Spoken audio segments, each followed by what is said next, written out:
Welcome back to Second and Short. It is Friday, September 22nd, 2023. We've got a great weekend ahead of us in the NFL. A lot of college football, which we did talk about on the last episode. Won't be talking much college football today, but we also have an MLB Recap, MLB Playoff Picture. A lot happening. About 9 games left in most team seasons now, so a lot happening in the MLB and a lot happening in the Prem. It's all back. We'll talk a little bit about what happened last week, but the big thing is what's happening this weekend, because there's a couple of great matches, and then we're going to recap the Champions League matches from this week, just go through the results, talk about them a little bit, and then finish it off with questions time. Luke, how you feeling? 3 episodes in a row. Great, and I'm supporting the Brooks hat. Kyle, Yes, if you know what I mean. Where you at, bro? Yeah, for a change, I'm not wearing a Braves hat. I'm wearing a Tampa Bay Devil Rays hat. It's still a sick hat. It is a sick hat, and I got the Florida State hat up here too. Nice. Look at that. But might as well Cat go ahead and guys. get into it. NFL Week 3. Let's talk about the Thursday night game that's tonight. We're recording this mid-afternoon, so got to talk a little bit, make people think we know what we're talking about, because they're going to be hearing this after the game's already happened. But San Francisco's 11-point favorites. I see no world where the Giants win, but I don't know. I think the Giants are not going to look as bad as we think, even without Saquon. You just have to get that, second half offense throughout the entire game. I mean, they definitely have, some weapons there to compete with that 49ers defense. It's just they're going to have to keep up the entire game. They're not going to be able to show up for only the second half or only a quarter. Yeah, because by then you're already down quite a lot. But yeah, I think the Rams last week showed that there are some weak points in the secondary for the 49ers. And I think Daniel Jones and this wide receiver core that they have is pretty good with the deep ball. So Daniel Jones is going to have to do a lot more now that Saquon's out. He's probably going to get more carries than Matt Breida will. But for San Fran, it's just about doing your thing. Stay consistent with how you have all season, and you're just going to continue to win football games. And, I mean, get some pressure on Daniel Jones. Wear him out early in the game so he can't, the second half come back out and start, making things happen. Go ahead and start getting to him pretty early. Or don't, because I think I'm going to start him in fantasy over Baker Mayfield. So again? Yeah, I'm doing it again. I mean, Daniel Jones Baker's playing the Eagles. Daniel Jones is playing the 49ers. Either way, it's a death trap. So I'm just going to hope that the rest of my team does their thing, because I do not want to start 0-3. But let's talk about the games that we, by the time you're listening, won't know about. Let's talk Chargers-Vikings. So this one, originally, the spread was even when I wrote the prep sheet yesterday. But the line has changed to -1 for the Vikings. So the Vikings, a 1-point favorite. Over-under's 54. And I don't know how to think about this. Like, what am I supposed to think about this game? Because these are probably the two best 0-2 teams up to this point. The Bengals, probably a close third. Maybe you could argue for them. These are the two best. And it's for different reasons on both sides. And I don't know, like, these offenses like to pass. We know that, especially considering that Eckler's out. Cam Akers probably won't be quite ready for this game. We might see him a little bit. Yes, no, we never talked about this. Cam Akers got traded to the Vikings. Yeah. Give you that as well. No, the Chargers or the Vikings? Cam Akers got traded to the Vikings. Oh, wow. Yeah, for It's actually pretty good for them. A 6th-round pick. That's all it took. Okay. Yeah, I thought for some reason I was thinking it was to the Chargers, but they have it's going to be definitely a big upgrade from Madison, and then Madison can revert back to his OP B2 role. Yeah, exactly. What he's good at, which is not being a starter. But Austin Eckler missed practice again yesterday. I don't know about his status today. He's likely going to be out. So we're probably going to see Joshua Kelly in that running back role this weekend. And it just kind of goes furthermore to say that these offenses are going to pass the ball. The thing is, there might be 100 fucking passes this game between these two quarterbacks. Oh, I think that's almost certain, because Yeah. look, okay, the Vikings' issue so far has been turnovers, for sure. The fumbles, the dropping the ball into the end zone, picks, anything like that, it's been turnovers for the Vikings. But the Chargers' issue has been the defense. They're putting up tons of points on the board and letting every team stay within a couple of points with them. That's why they're 0-2. So if the Chargers haven't made changes over the past week, then the Vikings might be at an advantage in this one. Yeah, I mean, the Chargers definitely have a little bit of a pass rush. You know, you saw last week Joey Bosa going into the Titans game questionable. He's still getting 2 sacks. You know, Joey Bosa is going to do his thing. But they just do not have the defensive secondary to keep them in games. Yeah, which is crazy considering they have J.C. Jackson and Asante Samuel on each side. And then you also have Derwin James, who's an all-pro first-team safety. Yeah, I know. And with those 3 players, you still have Ryan Tannehill only missing 4 passes for 246 yards and a touchdown. So I'm not really, too sure there. But, like I said, they did get to him 5 times. I am predicting – I have a hot take for this game. Well, Okay. It may not even be a hot take. This game will be the highest scoring game of the entire season. I definitely think it has that potential because the Vikings defense certainly hasn't been good either. Absolutely not. And Absolutely not. I think one thing that could help the Vikings out is if they can run the ball better. Because, yes, they pass amongst the best. But, yes, you added Cam Akers. Like I said, I don't know what his status is going to be going into this. Nonetheless, you got to run the ball better. They've only run the ball 26 times in these 2 games, and they're averaging 2.7 yards per carry. Yeah, that's not good at all. No. Not at all. It's probably making them miss Dalvin Cook a little bit. Yeah. Sure. Definitely a big reason why this team's 0-2. Yeah. And let's just face it, if either of these teams have showed us anything to start this year, it's going to be a close game, and it's going to be high scoring. No wonder there was no spread to start, and now the Vikings are only a 1-point favorite. I just think – oh, go ahead.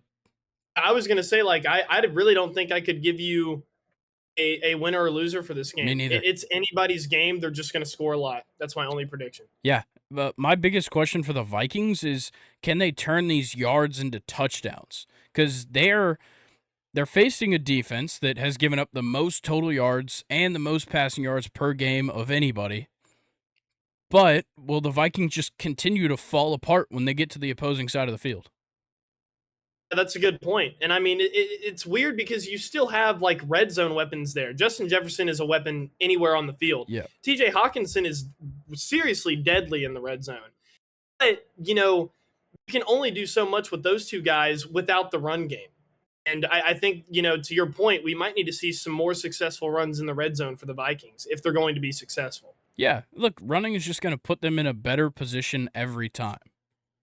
That's just how that goes. And if they can't utilize it at all, which is what they've done in these first 2 games, they're going to be in for a rude awakening when they face a team that actually does march down the field and get their points a lot of the time. Exactly. And even, I can speak for both of these teams here. Running the ball is going to be essential in this game. Because on the other side is an offense that's hungry as fuck and can, put up points at ease. So it's going to be, keeping the other offense off the field. But I honestly don't know if either of these 2 teams are capable of doing that right now. I'm not sure. So I'm kind of in the same boat with you. I don't think I could pick a winner. All I know is it's going to be high scoring. It's going to be close. I cannot believe that one of these teams is going to be 0-3 after this game. That's so unfortunate. It is kind of crazy. But let's talk about the next 2, Falcons versus Lions. The Lions are 3.5-point favorites, probably because it's at home. I think that probably gives it the most, especially because this is the Falcons' first time on the road this season. Over under at 46, so they're looking at not a super high-scoring game, but definitely some potential for a close one. Sure, and I cannot wait how these 2 teams are going to match up because you have a Lions team who completely shut down the Chiefs' run game week 1 with Pacheco and Edwards-Helaire, and then they did it again against the Seahawks with Kenneth Walker. But on the other side, the Falcons have been able to do literally whatever they want on the ground with Algier and Bijan Robinson. And on the other side, the Falcons, I don't really know how their secondary is going to be able to fare against this, really efficient passing offense from the Lions. They don't do anything flashy, but they don't turn the ball over a lot, and Jared Goff seems to complete his passes. So this is going to be a super underrated matchup. Yeah, I definitely agree. I think that both of these teams have played pretty well. Despite the Lions losing one last week in overtime to the Seahawks, they still played a good game. But both of them definitely have things to prove. You said it. The Lions are a team that stops the run very well. If the running game is not there for the Falcons, can we trust Desmond Ridder to pass the ball efficiently? I mean, he has the weapons, and you and I talked about it. I don't know if it was Tuesday or Thursday, but you have got to start throwing the ball deep to Kyle Pitts, and I think that's going to be a huge key to beating the Lions, because the Lions let Geno kind of do whatever he wanted to. Geno looked really, really good against the Lions, and I think it creates a unique opportunity for Desmond Ridder to really show out, despite the Lions having a lot of dogs in that secondary. Yeah, but they are missing some key guys as well, and I think that's kind of a game changer for the Falcons in this. The Falcons are missing nobody at the moment. At the moment, everybody is healthy, but for the Lions, C.J. Gardner-Johnson was placed on the IL, so he's out. Oh, wow. David Montgomery is hurt, didn't practice, likely out. And then Amon-Ra also didn't practice on Wednesday due to a toe injury. So whether he plays or not, most likely he will. He's not going to be 100%. Yeah, and that's huge. Yeah, the Falcons going into this game. That's big. Yeah. And I mean, hey, another exciting story that I think is going to come out of this game is it's going to be Jahmyr Gibbs time. Yes. So that's going to be really, really fun to see how that plays out. Can't wait. I'm interested to see for the Lions, because they've kept up a very good balance of running and passing in these first two games. Can they keep up that successful balance with David Montgomery out? Are they going to put their faith in Jahmyr Gibbs, or are they going to boost the passes for Jared Goff and possibly put themselves in a bad spot against the secondary for the Falcons that has certainly been better than expected? Yeah, that's going to be a good point. Honestly, I really don't know how that's going to play out. It's a unique opportunity for Jahmyr Gibbs, because he really does have all their offense kind of on his shoulders, because I could totally see it, if he is getting stuffed and they are having to rely on Jared Goff more, mistakes are bound to be made no matter how good of a quarterback you are. I mean, the Bengals prove it, they've proved it the last 2 weeks without Joe Mixon, playing well. So it's going to be, like I said, it's a unique matchup, man. It's going to be great. It is. I personally have to ride with my Falcons. I love how they match up in this. The inactives tell the story to me, because those are big names, really big names. I know as well with how good this pass rush has become for the Falcons. Frank Ragnow, their all-pro center for the Lions, he's a little banged up as well. So that's another part that's going to help us out. So I like the Falcons here. I think they take it probably a close one, probably like 24-21. I'm going to flip same score, Lions win. Okay. Yeah. All right. Well, let's move to the next one. This one, a big one. We've got another Monday night double feature, and we're talking about both of them. But first, Eagles-Buccaneers. Eagles are a 5-point favorite, the same over-under as Falcons-Lions, a 46-point line. I just think with the Eagles, I get 5-point favorites against a Buccaneers team that should not be this good. Totally makes sense. Both 2-0 teams. There's still something missing with the Eagles. I don't know what it is, but week one, they just couldn't get the offense going, both passing and rushing. And they played wire-to-wire close game with the Patriots. Week two, it took some time to get the passing game going, but eventually it got there. But it was mainly the running game, especially in that first half. DeAndre Swift carried. I see this kind of balance evening out a little bit more, maybe this week, maybe over the next few weeks, but they just need to figure out what their game plan is, because it doesn't seem like it seems like they go into a game, they have an idea, and then they immediately get shut down once and they just switch everything up, and it just slows down how well they can play throughout the first half. That's a great point, and it's not like the Eagles don't have the weapons to compete with any defense in the NFL. They still have Devonta Smith, Dallas Goedert, and AJ Brown, of course. But I think the problem is AJ Brown's not getting enough looks. Yeah. I'm looking at it here, and his total stats with these 2 weeks are 11 receptions, 108 yards, and no touchdowns. That's like one game for him, a good day. And I think that's kind of where they're losing out on, because looking at it here against the Vikings, they only completed 18 passes. Jalen Hurts didn't even have 200 yards. They touchdown and a pick. AJ Brown, 4 receptions, only 6 targets. Devonta Smith, 4 receptions, only 5 targets. So I don't think they're doing enough in the pass game. And they're not really letting Jalen Hurts ride. It's weird. But I mean, of course, you could look at the Vikings game and be like, well, if DeAndre Swift is, going for almost 200 yards, you probably don't need to pass the ball that much. Yeah. But I think what's hurting them is they're not letting AJ Brown rock like he should. I agree. I think when you've got 2 great wide receivers like that, you gotta incorporate them both relatively even. The Dolphins sometimes do the same thing, and that's when we see them struggle in games. Is if all the targets are going to Tyreek and you don't get to see Jalen Waddle do his thing, or vice versa, it does hurt them a little bit. Though it's been kind of working this season, there's certainly a balance that you need to find, and it's probably going to change year by year. As Devonta Smith continues to grow as a wide receiver, his role is probably going to just continue to get bigger, and maybe we've already seen that shift. Maybe the Eagles already know about that shift, but from what it looks like, especially based off last year, you got to at least give A.J. Brown some opportunities, because he's one of the best physical catchers in the league.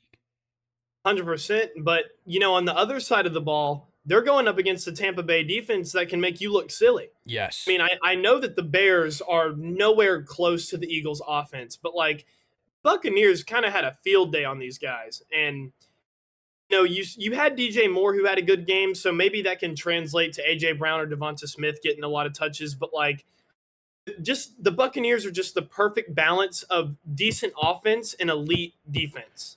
Yeah, and they're looking really, really good. yeah, they've kind of punched above their weight class the last 2 weeks. That's at least what it looks like. Like, the offense looks way better than it really should be, but the defense is where the strength of this team shows.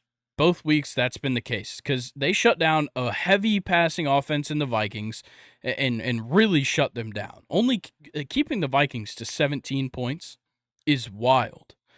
And they shut down a speedy, kind of run-oriented, not a lot of passing offense in Chicago, which isn't the best offense. I think we're all aware of that, but still a hard one to defend. Now, they kind of face both ends of the spectrum. This team can pass. Jalen Hurts is a great passer. They have great receivers. They can run. Last week, DeAndre Swift put on a clinic. How are they going to fare against them? I don't know. Yeah, and I mean, the Eagles, they have put up 25 against the Patriots and 34 against the Vikings, but I honestly think with how this is shaping up, this one is probably going to be their toughest match of the year so far, and I'm going to take Tampa. I'm going to go 28-21 Tampa, and it's all if Baker plays well. All right. I'm going to go 24-17 Philly. I think this is where the Buccaneers offense kind of falters. This is definitely the best pass rush they've faced. I'm riding high off of Mike Evans, 6 receptions, 171 and a touchdown. That's fair. Definitely. Yeah. But Rachaad White has proven to be a running back 1 as well. We didn't even talk about him. He's looking super, super solid. Yeah, he looks great. So let's talk about the second matchup on Monday night. Rams-Bengals. How are the Bengals 2.5-point favorites? I don't know. They're at home, but that didn't change things last week against the Ravens. Yeah, I don't get how how the Bengals are a 2.5-point favorite here. What I care about is that the Rams, without Cooper Kupp, have more than filled the void with Puka Nacua and Tutu Atwell. And literally, who would have thought? Did you No think? one. Because I didn't think. And I didn't think Stafford would look this good either. He's looked great, especially against, and he's going to look great this week, I think, because this is a weak secondary. That's exactly what I was going to bring up. Matthew Stafford, with his experience and how well he's been playing, and like you said, Puka Nacua, Tutu Atwell, oh my God, the Bengals are going to give up 30 this game. I really do think I could see them going 0-3. Yeah. I think I really, really could, because the Rams defense, they have some guys on that defense too. With, Burrow struggling, Joe Mixon not really being able to get it going, they're really going to have to figure out some things in this game. Yeah, what's interesting to me is how Vegas set these lines, because you have an over-under of 43.5. That is pretty damn low. That's looking at like a 20, like 24-19, 24-18 type game, which, first of all, isn't common. So maybe more like a 24-17 outcome, but a 2.5-point spread in the Bengals' favor. So they think that the Rams are going to get limited. The Rams scored 23 on the 49ers last week. There's nothing telling me they can't score significantly more against the Bengals. And to kind of even further that point is Matthew Stafford still threw 2 picks, and they still put up 23 against that 49ers defense. Yeah. So, and the Bengals are in for a tough one. And I don't think really a lot of people are talking about that. Like, the possibility of the Bengals being 0-3 after this week is super high, in my opinion. I agree. We have nothing to go off of. The Rams have been impressive. The Bengals haven't. It's as simple as that. Yeah. The way I'm looking at it, I'm thinking 31-14 Rams. Oh, yeah. Damn. Oh, I hate to do it. I hate it because I like this Bengals team. I like Joe Burrow. I like Jamar Chase. Their defense sucks. The offense hasn't been able to put anything together. What tells me that they can do anything against a team that was really pushing the 49ers all game last week? And, another thing could just be because it was a rivalry game. Those can always be a little bit funky as far as, what should happen and what actually happens. I'm going to nice the Bengals. I'm going to nice my rivals a little bit more than you did. I'm going to go 31-21 Rams. Okay. Well, that's it. That's the matchups we're going to go in depth on. Other matchups, though. Other matchups this weekend, because we actually have plenty of time to talk about them. We've got Saints-Packers, which I think is going to be a stinker. This matchup just smells like shit to me. And Jones not coming back yet? I don't think so. It's a bummer. There's just something off with this matchup, like a 42.5-point line with the Packers being a 1.5-point favorite. Like, this just looks like low-scoring, close game. Yeah, I definitely can see that. A week until Alvin Kamara's back, though. Or no, 2 weeks. Yeah. I am very much paying attention for that. Aaron Jones is back at practice today. Yes. Okay, well, that's a good sign for the Packers then. But other matchups, Titans-Browns sounds like a shit show. That's significantly worse than Saints-Packers.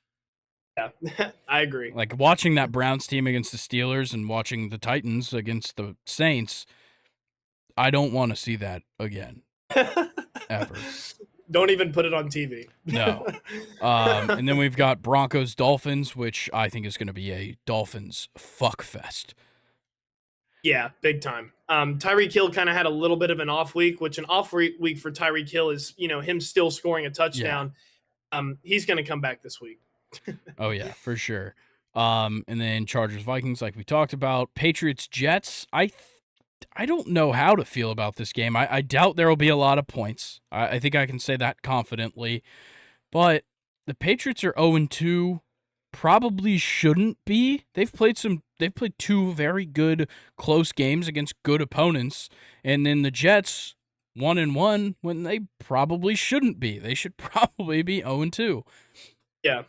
But the biggest thing to me with that one is that the Patriots have beat the Jets, I believe, 14 times in a row. Damn. Yeah. I could definitely see it happening again. I'm kind of leaning towards the Patriots getting their first win, just because like I like how the Patriots secondary looked against Miami on Sunday Night Football, which obviously we know about Miami's receivers. Christian Gonzalez, I already talked about it on the last episode. He looked really good against Tyreek Hill. So if I'm the New York Jets, how about maybe using Michael Carter, Dalvin Cook, Brees Hall, just a little bit more to help out Zach Wilson? I think that's the Yeah. only way the Jets win. If the Jets play like they have against the Cowboys and did they play the Bills? The Bills, right? Yeah, they're going to be 1-2, and the Patriots are going to have their first win. I definitely agree with you.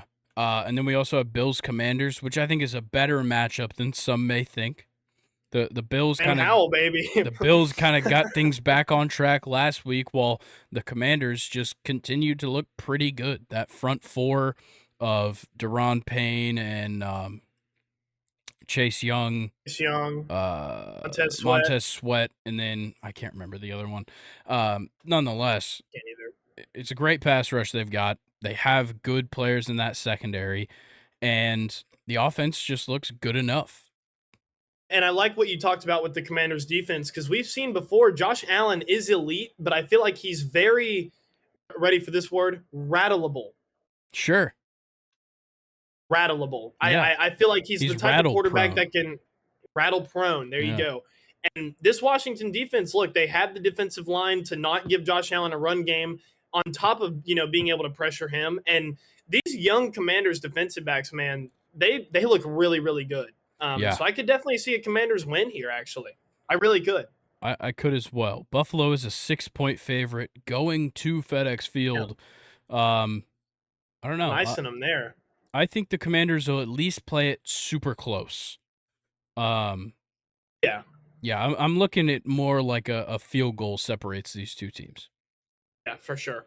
And then we've got Texans-Jags, which is just another great matchup. I think the Jags have a lot to prove following last week's tough game against the Chiefs. Texans, okay, I got to bring this up. ESPN, some writer at ESPN put out his rankings of the teams that were 0-2, and he said that the Texans are a worse 0-2 team than the Cardinals and the Bears. That is factually incorrect. Literally. What has he been watching, or what has he not been watching, that has told him that? Because the Bears are abysmal. Yeah.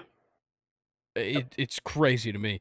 But I actually think this is a good matchup. The Jaguars' defense does not look good. C.J. Stroud does. That tells the story to me. But Texans, they have a decent pass rush. The secondary hasn't been great. And they're letting teams kind of run on them quite a bit. So expect a lot of Travis Etienne if he's feeling good in this one. And I still think Jacksonville takes it, unfortunately. But I'm rooting for the Texans on this one. I'm rooting for the Texans too, and I think it's going to come down to whether they can figure out Damon Pierce or not. Yeah. If they can't figure out that run game, and C.J. Stroud is continued to be put in these situations where he's throwing 50 to 45 passes a game, I mean, he's a rookie. He's eventually going to throw a pick, which surprisingly he hasn't yet after throwing 91 passes in 2 weeks. So I think that's going to be the difference maker for the Texans. If they don't have that run game, they're not going to get over Jacksonville. Yep, agreed. Other game, Colts Ravens. I think the Ravens take that one handedly. Anthony Richardson's still questionable. He's kind of your game changer if he could get in the game, and that Ravens defense is just the real deal. And especially their receivers now. They have Odell, who's kind of been serviceable for them through 2 weeks. Mark Andrews played last week, so he's back. And Zay Flowers looks like the best target that Lamar Jackson has. Yeah. Through 2 weeks. So, the Ravens are easily going to take that one.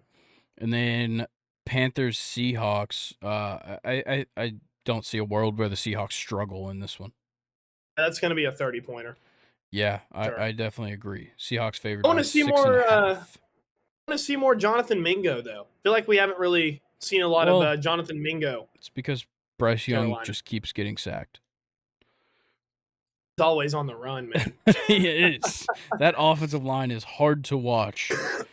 And speaking of hard to watch, Bears-Chiefs, the next game. The Bears are easily the hardest to watch. The Chiefs, a 13-point favorite in this game. You sure it's not 31? I wish it was. The Bears stand no chance. Maybe they cover 13 points if the Chiefs still continue to struggle on the offensive side. I don't know. It's the Bears. Like, the Bears are getting... They're watching Caleb Williams tape right now. That's what I'm gaining from the media attention. I don't have really anything to add about that game. You're exactly right. Yeah. And then Cowboys-Cardinals, which the Cowboys, once again, they're going to wipe the floor. But we did get the news right before we started recording that Trayvon Diggs tore his ACL at practice today. So that's absolutely awful, first of all. Never want to hear that. But does that really even affect what they have going on over there? Honestly. No, because they still have Stephon Gilmore. Exactly. That's kind of where I'm thinking. Like, yeah, like definitely two corners is better than one, but I don't see how that is necessarily like a game changer. It obviously hurts because you just lost an all-pro corner, but they still have so many other assets on that defense that I'm sure they'll be fine. There's going to be moments where they're going to be like, damn, I wish we had Trayvon Diggs to defend that pass. But nonetheless, the Cardinals is going to be a cakewalk. Oh, yeah, sure. And then Sunday Night Football, Steelers-Raiders. That is a horrible Sunday night matchup. I'm sorry. I'm sorry. There's a lot of history between I know these there's two teams. history. I know there's history, but you're telling me we couldn't get, like, Bills-Commanders on Sunday night?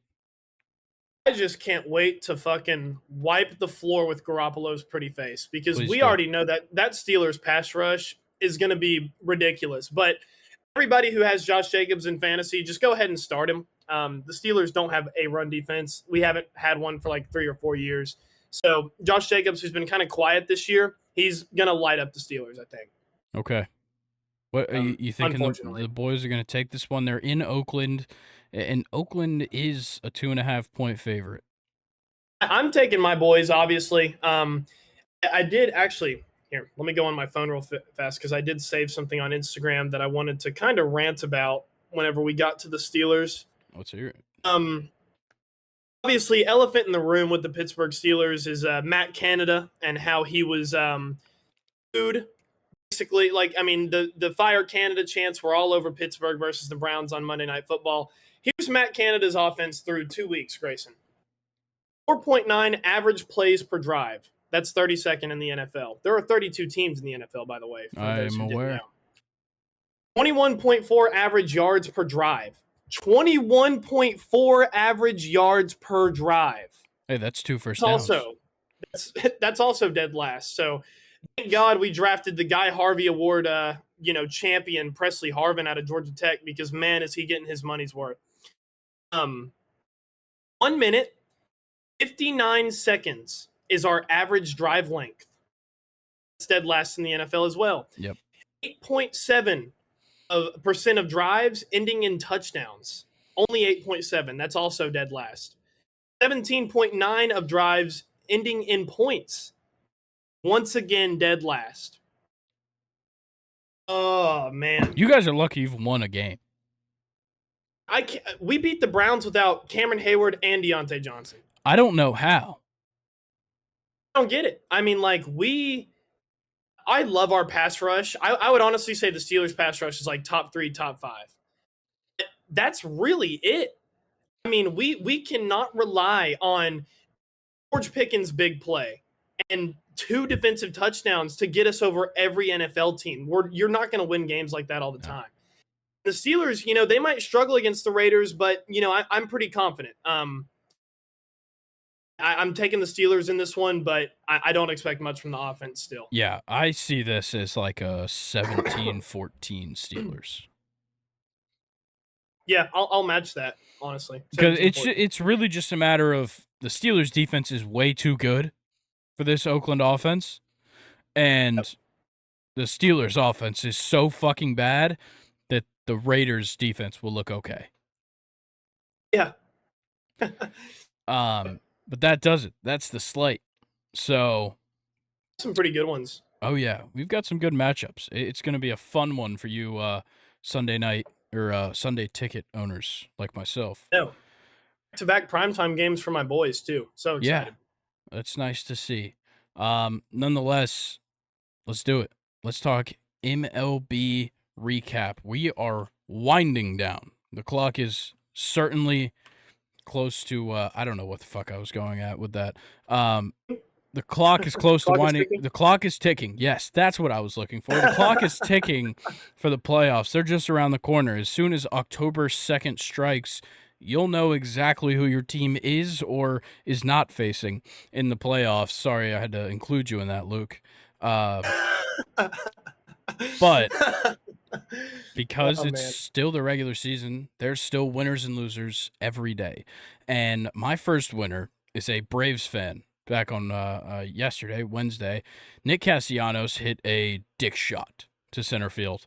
And this Braves fan, who was holding his daughter with his left, one hand caught the ball with the other hand to save his other daughter, who was very much gonna get hit by this baseball. Oh, wow. Then puts down the daughter he was holding and throws the ball back because fuck the Phillies.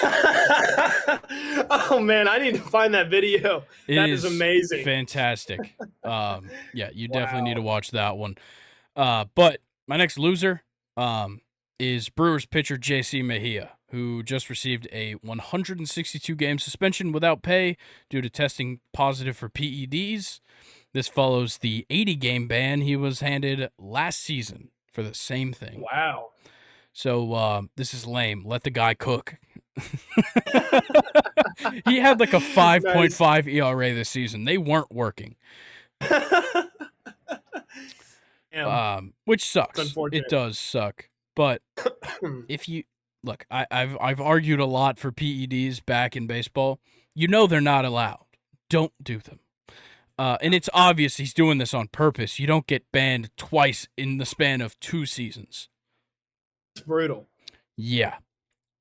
But my next winner, a guy that really we haven't talked a lot about in September, but one Corbin Carroll. The young man hit his 25th home run of the season to become the first rookie with a 25 home run, 50 stolen base season. Incredible. I actually had that in my notes as well. And, you know, he's a big reason for this kind of like, I don't know if it's fair to say like out of nowhere success for this Diamondbacks team, but I'd say it kind of is.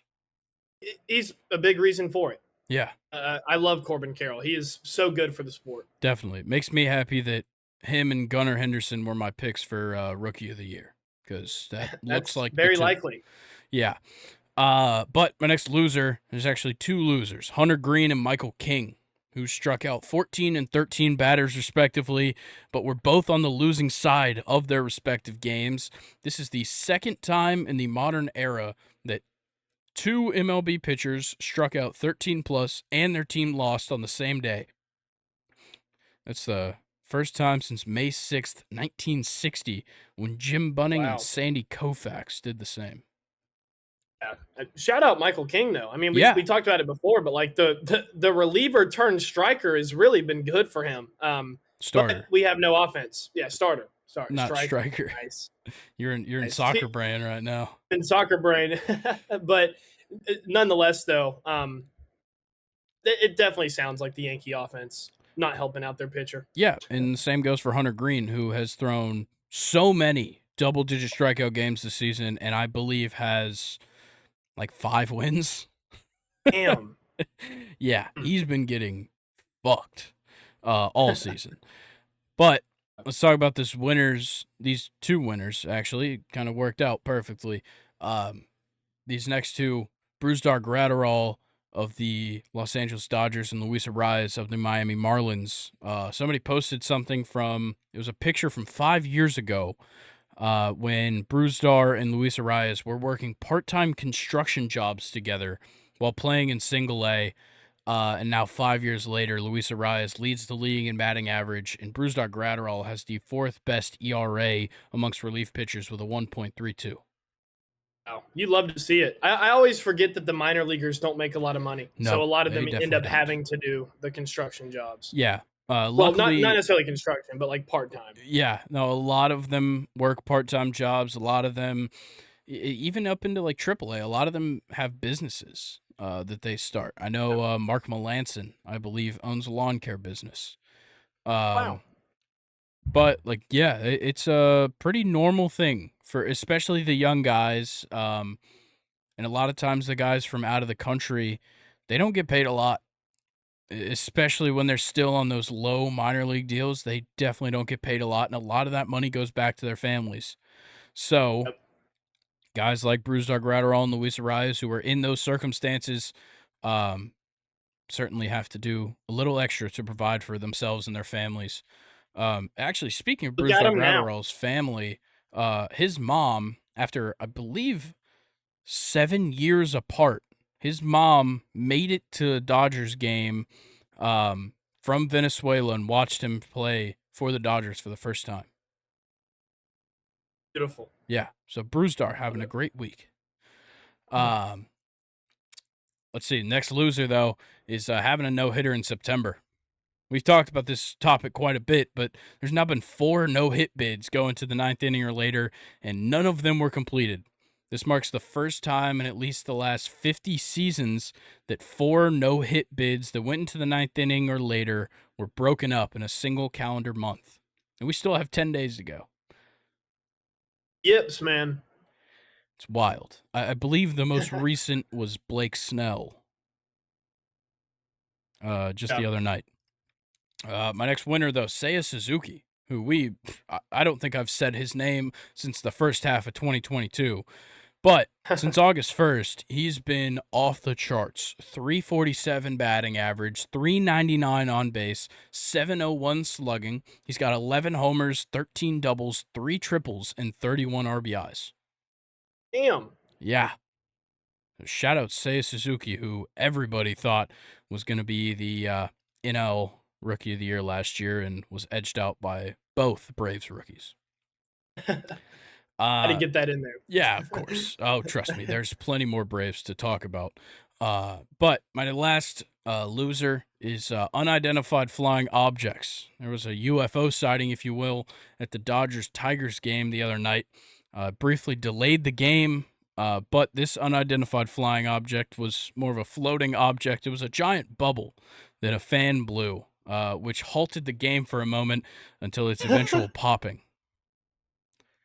What? Yeah, it was just a giant bubble, like floating through the air. Wow. And it stopped the game. That's ridiculous. Yeah, it was very funny. That's awesome. And then, that does it for winners and losers. What do you have this week?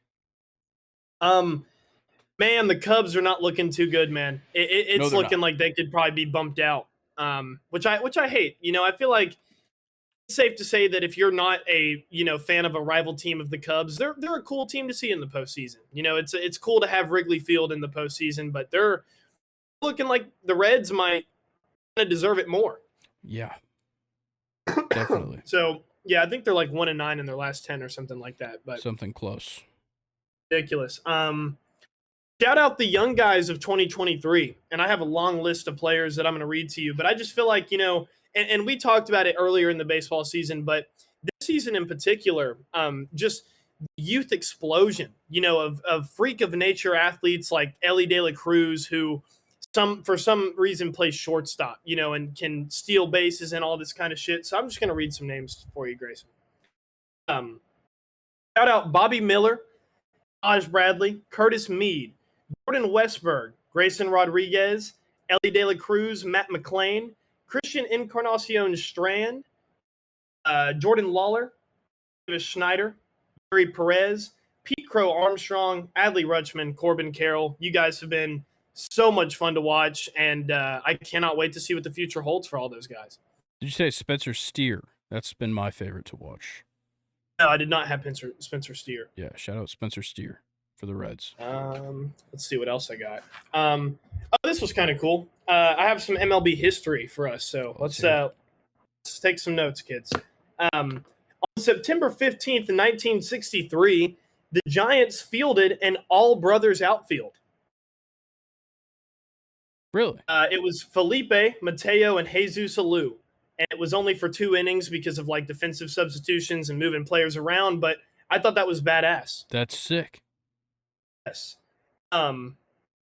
Nick Castellanos had a ridiculous play against the Braves. Coming in from right field, everybody's, yelling at him to drop the ball. He catches it and then throws the runner out at home plate to win the game. And that was just unfortunate for you guys, but that was just sick. That was sick.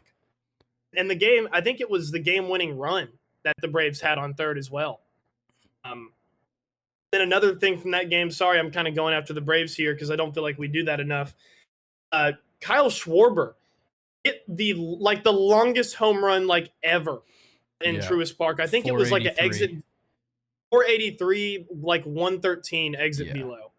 Just an absolute moonshot. And then my last one, Aaron Boone was ejected for the 7th time. He once again ties the managers as far as getting ejected in the league.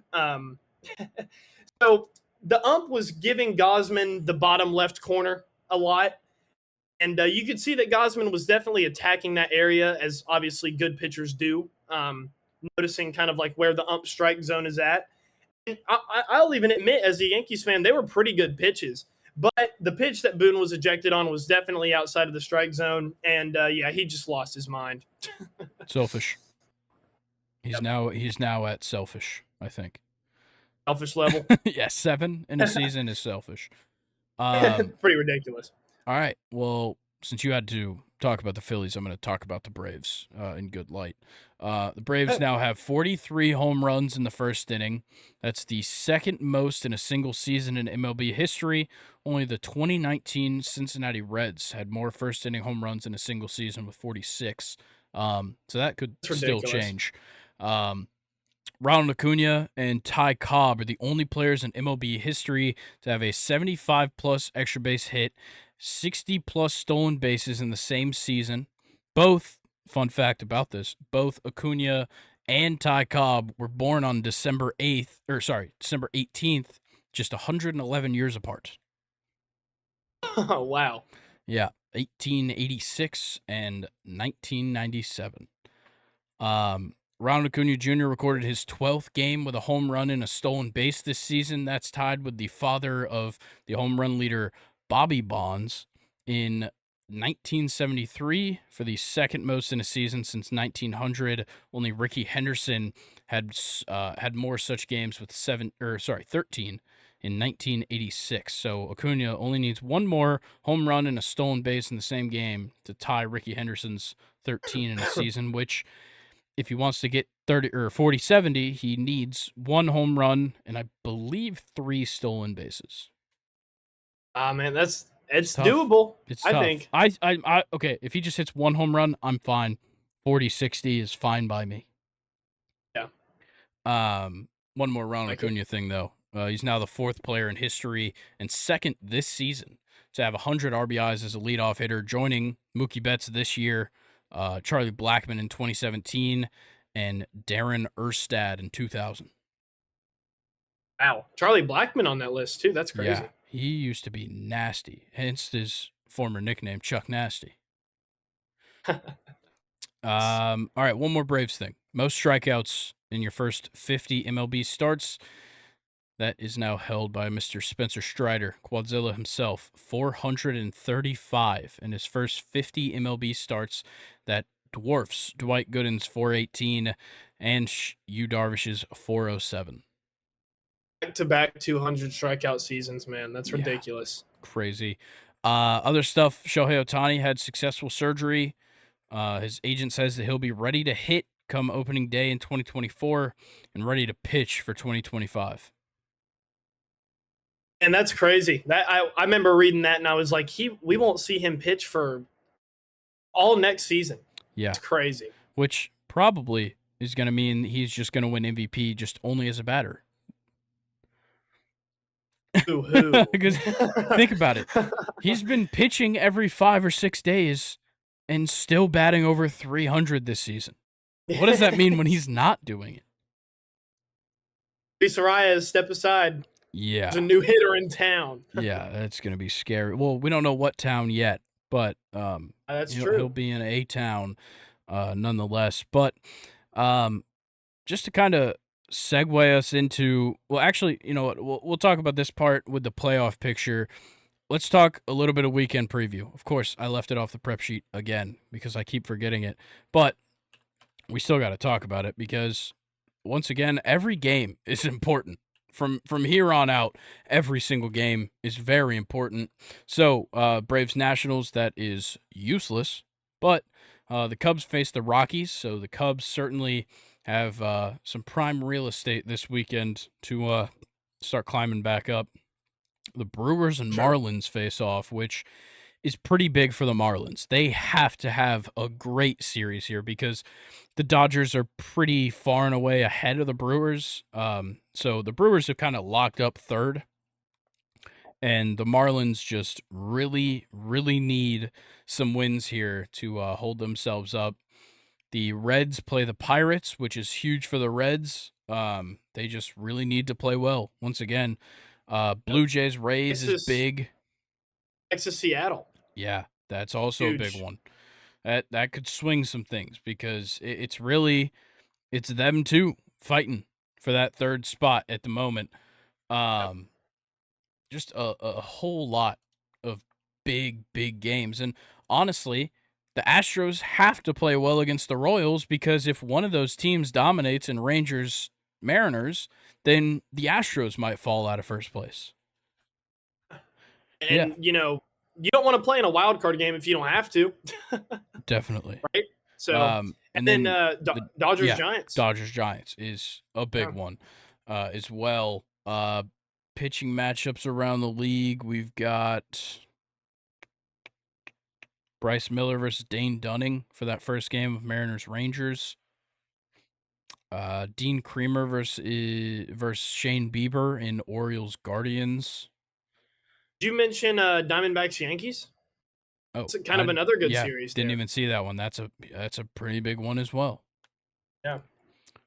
Let's see. Any other good matchups? Brandon Woodruff versus Jesus Luzardo and Brewers Marlins. That's on Saturday.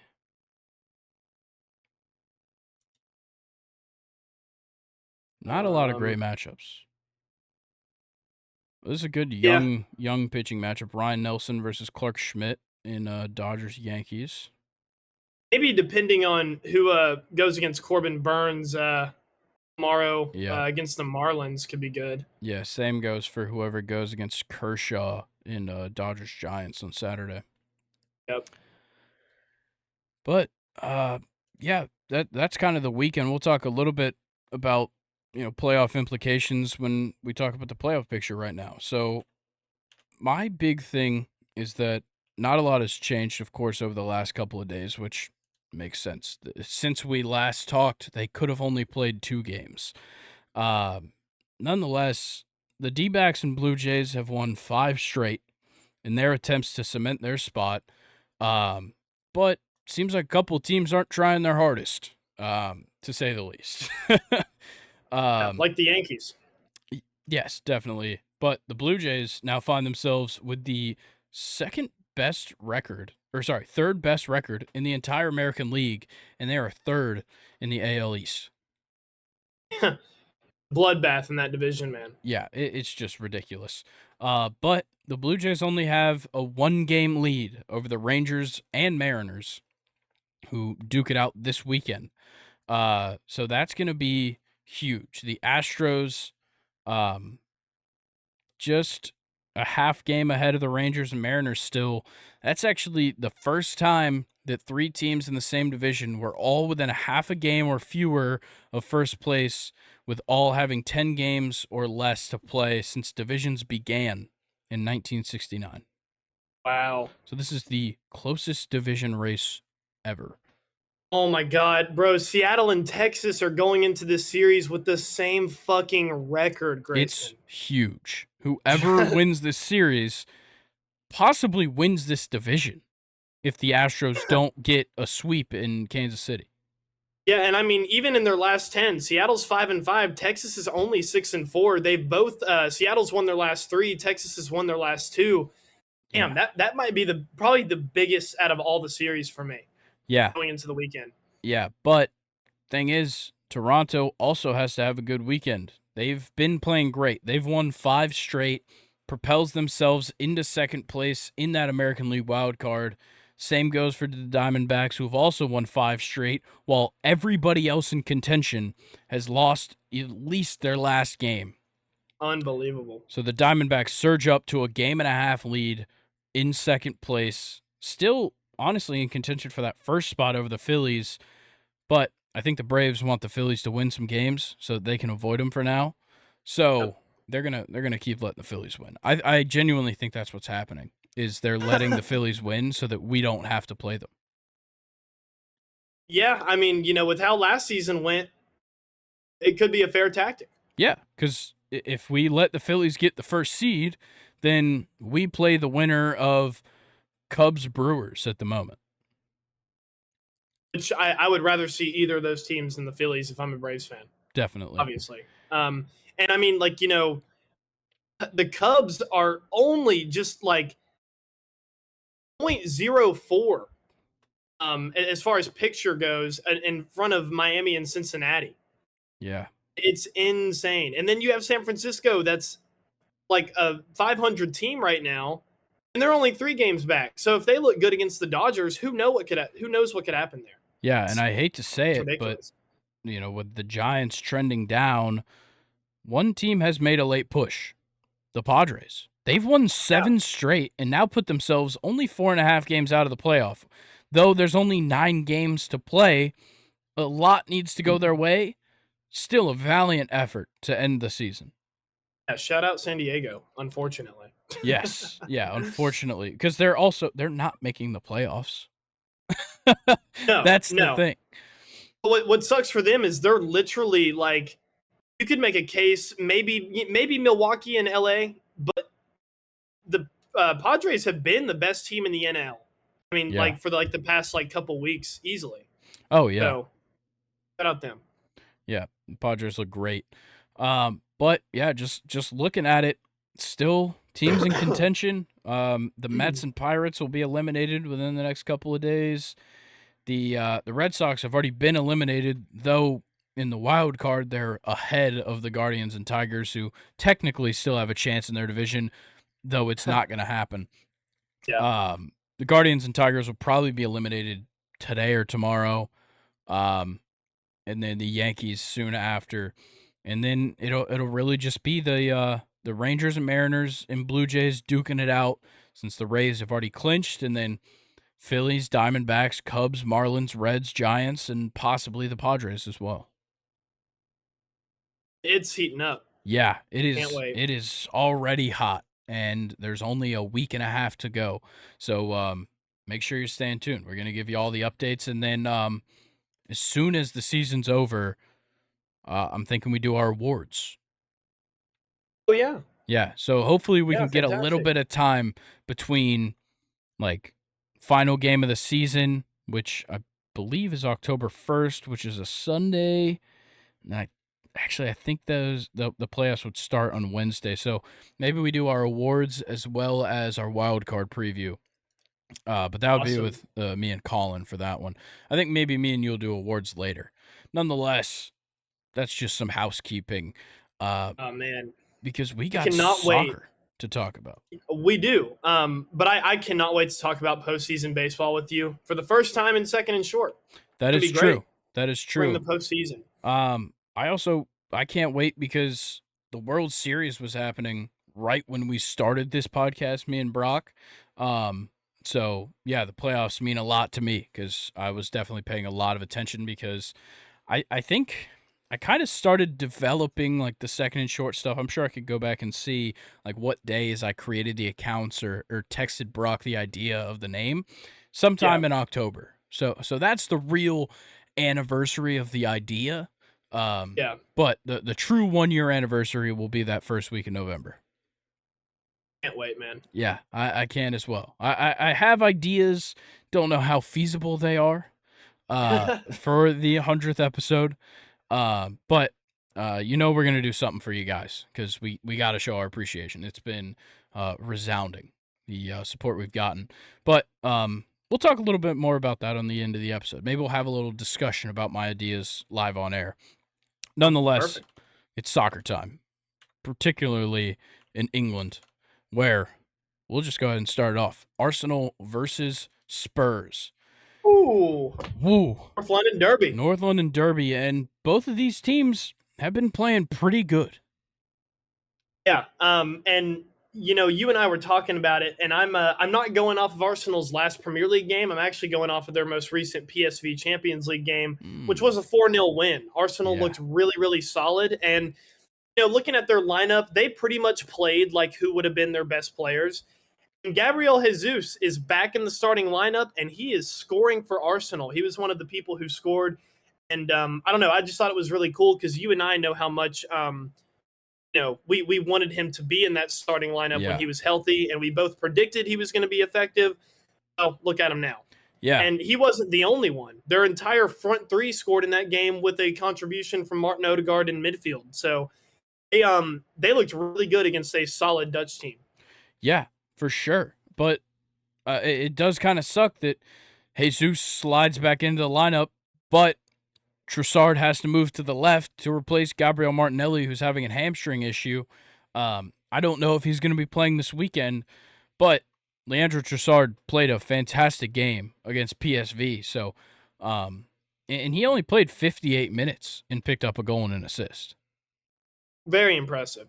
Super impressive. And then we also had an assist off the bench from, I believe, his replacement in Reece Nelson. Yep. And another thing that I wanted to talk about from that PSV game is that Kai Havertz didn't look that bad. Only missed 2 passes. I think it was like he completed 25 out of 27, and he created a big chance in that game as well. So maybe, it's not all finished. Maybe he just needed to settle a little bit into this Arsenal team. But they, despite the injuries they've had, they've been able to keep up with pretty much anybody they play against. So Arsenal, once again, is having another good season. Yeah, I think what Havertz needed was a game off the bench, and that's what they gave him against Everton last week. And I think that kind of put him in his place a little bit. I think he needs to know that his starts have to be earned at this point. Oh, yeah. No, for sure. I agree with that.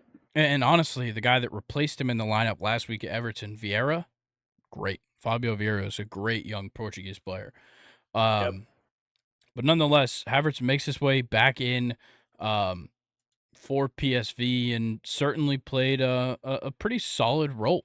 The defense looks much improved. Ramsdale got sat for David Raya. An interesting decision, but it certainly paid off because Raya had a great game in goal. Yeah, definitely did. He's actually like from my the website that I use that calculates like player ratings and stuff. He's actually like top 2 like in their average as far as player ratings go for Arsenal. Nice. Yep. So yeah, I wish I could talk about a midweek European matchup for Tottenham, but they don't have one. So I guess I'll have to talk about Sheffield United, where we saw the craziest comeback. To win, especially. Yeah. Richarlison in the 90th plus 8 scores the equalizer to make it 1-1, and then Kulusevski in the 90th plus 10 scores another to win it 2-1, and I'm just left wondering where the fuck that was all game.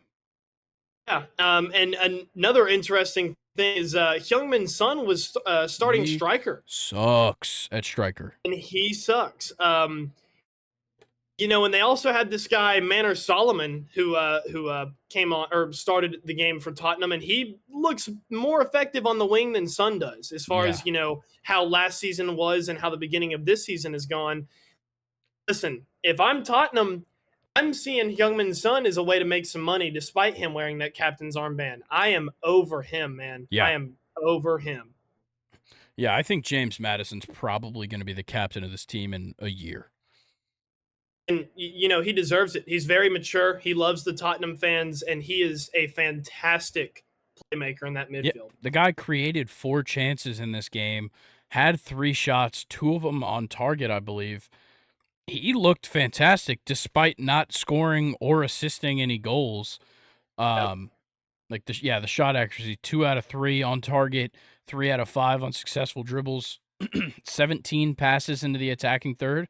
Like, that's a great game from your attacking midfield. 100%. But another thing from this Sheffield and Tottenham game, look at the amount of cards that were handed out. What was Yes. going on between these two teams, Yeah. man? Even Jesus. Richarlison and Ivan Perisic, who didn't come into the 80th minute, they both picked some up. Unbelievable. But you know what?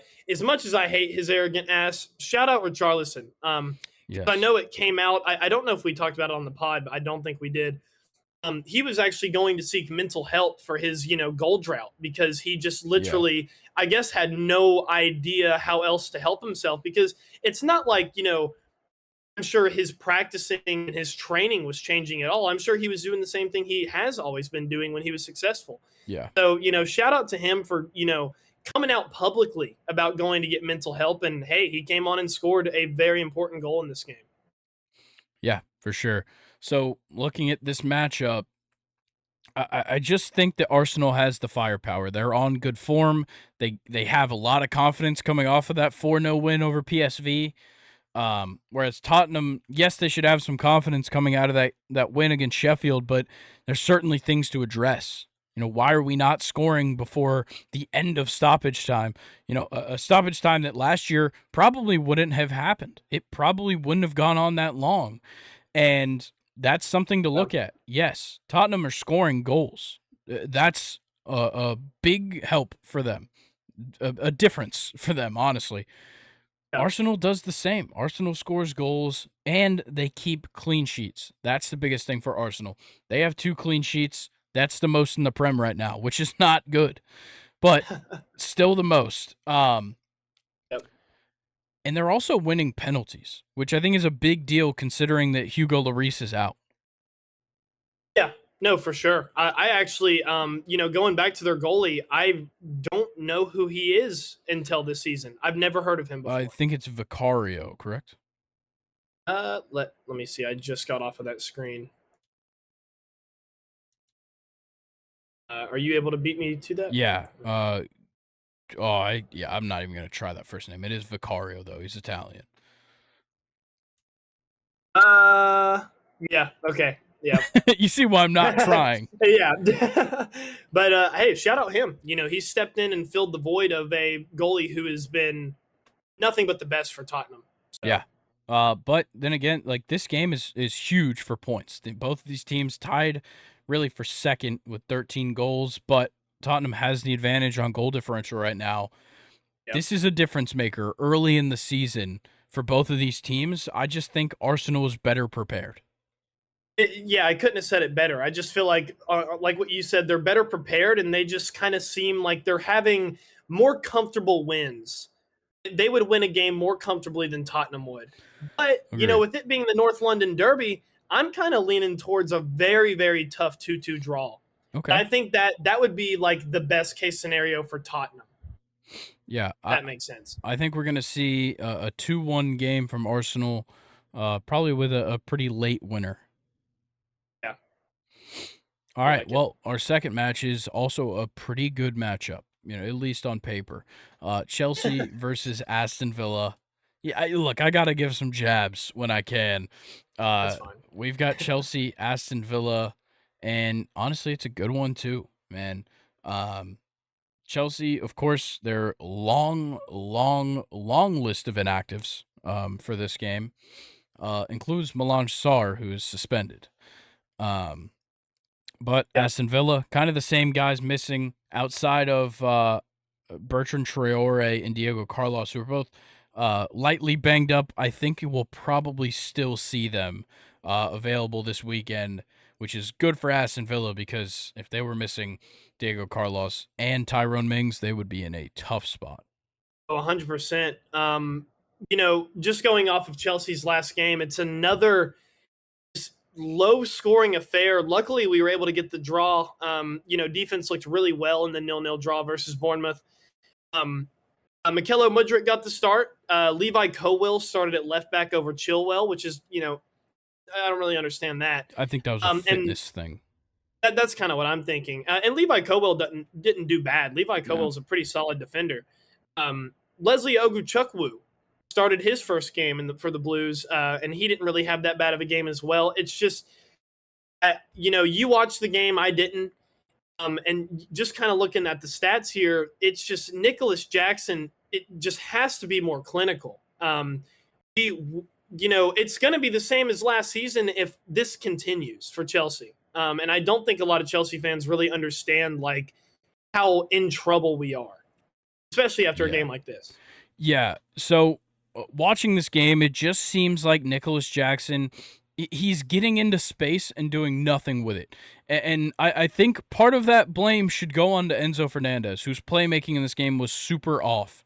He should have been giving better passes to Nicholas.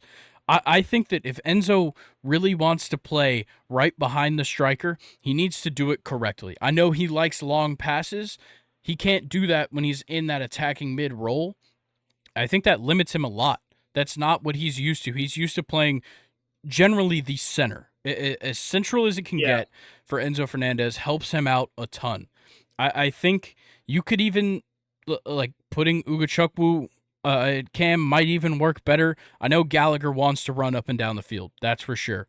Enzo does a good job of it as well. Maybe even just turning this formation that you ran more just into a 4-3-3 rather than a 4-2-3-1, where you just let Sterling and Mudryk play the wing and you just play a straight line across the middle of Ugochukwu, Fernandez, and Gallagher. Probably works a little bit better. And you can just, whoever needs to make that supporting run in behind Nicholas Jackson can. That makes a lot more sense. I think that helps Nicholas Jackson out a lot more because his passes are coming from deep. It allows him to show off that pace, show off the physicality, maybe win a ball, and then have open space in front of the keeper. That would be ideal. But in this one against Bournemouth, he just couldn't get into the spaces to finish. I couldn't agree more with what you said, especially with Enzo Fernandez. And, looking at the starting lineup here, Enzo Fernandez is just simply not a Cam. It's not like he can't dribble or play make. We've seen him be able to do that before. Yeah. But where Enzo Fernandez is at his best is when he can play that deep-lying midfielder, kind of Pirlo role. He can get the ball without anybody having, to pressure him. He can look up and pick out a pass and then make a run, forward. I think that's where he's at his best. But shout out Conor Gallagher, man. This character arc is so fun to follow because I don't know if you're looking at it like I am, but he was the captain for this Chelsea team this game, which you just got to wonder, man. He must be doing the same thing in practice, busting ass, taking leadership roles in the team. And I could not be more proud of his character arc and how far he's come with this Chelsea team because he is easily one of my favorite players on this lineup. Yeah, kind of weird for him to be the captain with Thiago Silva in the lineup, though. Yeah, no, I definitely understand that. But I think in this one, you guys beat Bournemouth, but you just couldn't finish. Chelsea was the winner of this game. Bournemouth just came out with the same amount of points. Yeah, exactly. On the Aston Villa side, their last result was very interesting. They actually lost 3-2 to Legia Warsaw in the Europa League, the Polish team. And, looking at Aston Villa's team here, it's not, their full starting lineup. As you mentioned, they were a little bit banged up going into this game. But, there's a lot of really good players still on this Aston Villa team because I think we talked about it a couple weeks ago. They have depth. They have a lot of depth. They just still could not come away with the win over a team that you would fully expect them to beat. I would, but this is just not – this isn't the same Aston Villa that we even saw in their 3-1 win over Crystal Palace. Honestly, it's a big difference in what we saw. We saw against Crystal Palace, we had Emiliano Martinez in goal. You had Matty Cash at right back, Pau Torres in the starting lineup. that was a big difference here because you had Chambers and Konsa, as well as Chambers and Langley instead. And then in the midfield, pretty different as well. In this one against Crystal Palace, they had Douglas Luiz and Kamara in center mid, running a 4-4-2 with Zaniolo and McGinn on the wings, and then Watkins and Diaby up front. You have no Watkins, no Diaby, and I think that plays a huge factor in the fact that they couldn't win this game. But I mean, to be fair though, against a Polish side, no offense Yes, to of my course. ancestors or anything, but I would totally have expected a Premier League team with depth like Aston Villa to still be able to, I mean, at least draw, definitely not lose. Yeah, I agree. Because I mean, Legia Warsaw can be a tough away day, which I think it was. Yes, it was. It was in Poland, so I mean, it's a tough place to play, but they're still a Premier League team, and Legia Warsaw's not. Yeah, like this is a game that Aston Villa should certainly win. I just think that first half just kind of hurt them. Like having that much action in the first half. It was 2-2 going into the half. They come back out. Warsaw gets an early goal in the 51st minute, and then they just seemed deflated, and that defense just couldn't keep up with anything. I think that's where it really hurt them, and not making a substitution in the defense was questionable. Especially like a high-scoring game like this, your defenders probably want to come off the field, and you don't make a single change. Well, outside of Chambers coming off in the 67th, you don't make a change at center back, which are the guys that need to have the fresh legs. You still had Pau Torres available on the bench, and you didn't bring him in. Yeah, no, 100%. That also, to your point, could be like a fitness thing as well. Yeah. Yep. But I think a healthy Aston Villa team can really give a run, especially with how Chelsea's been playing. They can definitely give Chelsea a run for their money. So, if we see a normal Aston Villa starting lineup, I think I'm going to go maybe a 1-1 draw, maybe a 2-1 Villa. We're getting to that point, Grayson, where I'm starting to lose confidence in this Chelsea team. Yeah. As much as I love the players, and Nkunku's hurt, and we're not completely healthy, I am starting to get to the point where it's kind of like, well, we play well, but we can't score. So yeah. 1-1 Chelsea and Villa. Okay. I'm gonna go. I don't trust the playmaking or scoring abilities. I'm gonna go 1-0 Aston Villa. Sure. All right, and then our final game that we'll be going in depth on this weekend: Liverpool versus West Ham. A big one, honestly. You have the number 3 in the tables, Liverpool, against number 6 in the tables, West Ham, and I'm gonna be honest. I don't know who's winning this game. It sounds crazy, but I don't. Yeah, West Ham, they look deadly, man. And Liverpool, they're coming off of a game against Lask. Yep. The Europa League. And Liverpool definitely had a rotated team here, but we did get to see Ryan Gravenberch, who finished with a 7.2. Other players like Ben Doak. I don't know. He wears number 50, but he started on the right for Liverpool. Darwin Núñez and Luis Diaz were the other 2 front 3 men with Doak. Liverpool didn't line up bad here. Still had Virgil van Dijk and Konaté in the team. They had a rotated goalie. I'm not even going to try to say his name. Oh, it's Keller. Yeah, Keller. Is that Keller? Yeah, I've heard them say it before. Interesting spelling of Keller, but hey, go off. I mean, they comfortably won it 3-1. Yeah. So I don't really know how much we can take away from this game going into this one against West Ham. I don't know. Yeah, the Lask result isn't a big deal. Like you're starting. It's Ben Doak, by the way. 17-year-old on the right in a European competition. Wow. It's pretty obvious what you were thinking going into this matchup is that we're going to kick their ass. They did just that. Yeah. And it's like, come on. Like, it wasn't even nice. It wasn't a nice way. Like, they brought Mo Salah off the bench and he scored a goal. Yeah. I want to point out that Wataru Endo still sucks. He is still not paying off. He couldn't even play well against Lask, who's not even at the moment the best team in Austria. But that's neither here nor there. This lineup sucks. This lineup they put out sucks. We're not going to see anything like that against West Ham. We'll probably see something much more similar to what they rolled out against Wolves last weekend, in which I don't know. Maybe their front three. Yeah, looks... that front three is going to look different. Yeah, like we're going to probably see Nunez at striker instead of Gakpo. Gakpo probably won't make it into the starting lineup against West Ham. Actually, since he sat against Lask, and never came in, so maybe we do see him out on the left. But I think Nunez and Salah have to be in the lineup. Oh yeah, 100%. Definitely over Gakpo and Jota, which Gakpo can even revert back to kind of that center mid in the 4-3-3 that they run. We've seen him do that before too. Yeah. Definitely over Curtis Jones, right? I think so.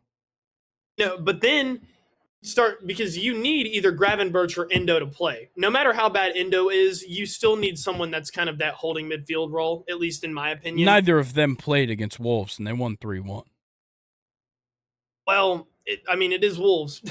I agree. I don't know how they're going to be able to do that against some of the bigger teams like Arsenal or Manchester City.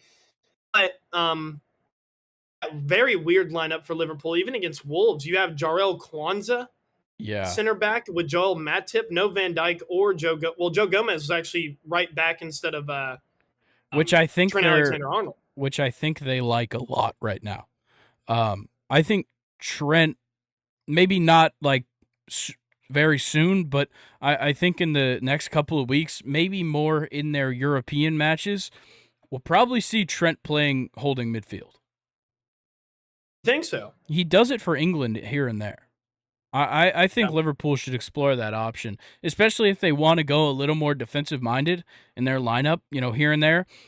Throw Gravenberch and Trent deep, put Szoboszlai or McAllister up there at an attacking mid spot, and then have whatever front three you'd like to run. I don't see a problem with that, especially if you have Van Dijk and either Matip or Gomez or whoever behind him, Konate. That's a good point, and it brings up the question that I want to ask you: is Trent a better holding midfielder than Gravenberch and Endo? I don't think so. I think it's just a different idea, like a different option. Yeah. A much more defensive-minded, but a pretty skilled attacker as well, having experience on the right. Yeah, he can pass like crazy. Yeah. I think that's something to look out for. But for West Ham, they also had a midweek European match against TSC Beka Topola. My favorite soccer team, actually. Yeah, my third favorite Serbian soccer team, behind Red Star and Partizan. But let's make sure you don't get beheaded for saying that you like Partizan and Red Star. Well, they're cool. I didn't say I like either of them. Yeah, that is cool. true. It's cool to watch them play each other. I take no sides in Serbia. Trust me. Yeah, if you ever see second and short at a Serbia game, we're in button ups. There's no way we're repping one team. Yeah, we're wearing green. Yeah. But look, like West Ham actually put out a good squad because I think they actually care about winning this competition, which is sad. They actually want to win the Europa League. Nonetheless, they got a taste in the Conference League. That's true. What it's like. But I will say, make a change at striker instead of Danny Ings, and I love this front three. Benrahma, Ings, Kudus, love it. Make a change at striker, and I'm all in. Put in Mikel Antonio to start this weekend, and I'm 100% down for it. Paqueta, Ward-Prowse, and Fornals works out fine. Fornals didn't have a great one in this. You could probably switch him out as well. Start Susek, maybe. Or start Edson Alvarez. Either way, I think you've got some pretty good options here. The defense probably will switch around a little bit for this weekend, but I think that West Ham could put out a very good lineup and one that could certainly rival Liverpool. I mean, we've seen Premier League games this season where Liverpool have kind of, looked a little bit 50-50. So definitely it's one of those games where West Ham, to your point, can take advantage of the Liverpool, kind of like not being on it every game day. Yeah. And just to let y'all know, Trent and Thiago Alcantara were both banged up. That's why they didn't play midweek. But it looks like they might play this weekend. I'm not 100%. And I mean, do we even talk about West Ham versus Man City? Is that even like a fair No comparison? I don't think so either. Man City is just leaps and bounds ahead of everyone. How about Jeremy Doku scoring a goal? The young Belgium winger. Yes, it was fantastic. Good celebration as well. Of course. Of course. But Julian Alvarez just continues to be fantastic in the attacking mid role. Oh, and Rodri. Rodri, like, I just feel like he doesn't ever play bad. No, that ever. If they keep that three of Bernardo Silva and Rodri with Julian Alvarez playing attacking midfield, they're not losing. That midfield is fucking good. It's so consistent. They just don't play bad, any of them. Yeah, and let's not forget that Kevin De Bruyne is still hurt. Yeah, he's still going to come back and take Julian Alvarez's spot. Oh man, Julian Alvarez is going to be the first player that's a kind of a bench player to sell for like 130 million euros. Oh yeah. Jesus, yeah. There's no reason he shouldn't be somewhere else playing amazing football. Agreed. And of course Erling Haaland. Of course, he scored a goal against West Ham, but I'm not going to knock West Ham for losing 3-1 to Man City. Honestly, it's commendable that they scored a goal and held them under 3. Or sorry, held them at 3. Yeah, definitely. So I'm gonna for West Ham Liverpool. I'm looking at like I'm gonna go 1-1. Wow. Okay. But before I give my score prediction, I want to get your opinion on this. West Ham is one striker away from being like a top 7 team. Agreed. Look, Mikel Antonio's not great, and Danny Ings is certainly veteran. Has nothing on him. Yeah. If they had go ahead. Guy you can count on, I think, is both of them. They're not like special strikers, but they're guys that you can expect good games from. Yeah, but if you had a guy like, obviously you can't compare anybody to Erling Haaland, but if you had one of those pretty solid strikers that just, day in and day out, he's going to get shots on target. That's what you're looking for, and that's what West Ham needs, because they have so much playmaking ability across the field that they should be able to score goals, and they're scoring a fair amount of goals. Like, they're scoring about 2 goals a game to start this season, which is great. I need a more clinical finisher up front for them. It's their one holdback. You said 1-1 versus Liverpool. I'm gonna go 2-1 Liverpool. Okay. Yeah, that's kind of the way I see it. Like, I don't think West Ham wins, but they at least play it close, maybe pull off the draw. Yes, of course. Other fixtures this weekend, we've got Crystal Palace Fulham, which is actually, looking at the tables, not a bad matchup. Luton Town versus Wolves, which is a bad matchup. Man City versus Nottingham Forest. How many goals do you think Man City scores? 5? 4. I'll go 4. A little bit more realistic. Okay. And then Brentford Everton, once again, just a shitter. Burnley Man United. If Manchester United doesn't just wipe the floor with them, I would assume it's Andre Onana's fault. Man, I was so hyped about him coming to replace De Gea, but it's, a part of me, I guess like the childhood part of me, Grayson, really is kind of glad that they're struggling with their keeper, because they should have kept De Gea. I mean, it was simple. Definitely. And then on Sunday, Brighton Bournemouth. Brighton's going to kill them. Yeah. And then Sheffield United, Newcastle, and then we get into What's the next week. Tunes gonna do? You thinking? We got to win against Sheffield United. Like, come on. Coming off the win last week against a not so good team. Now, we really got to capitalize against a shitter. Especially coming off of a pretty confidence boosting draw against AC Milan in the Champions League, which we might as well go ahead and get into. The Champions League recap. We'll only be doing these so often, so we'll have to cherish these as they come. So Champions League recap. A lot of fantastic games, honestly.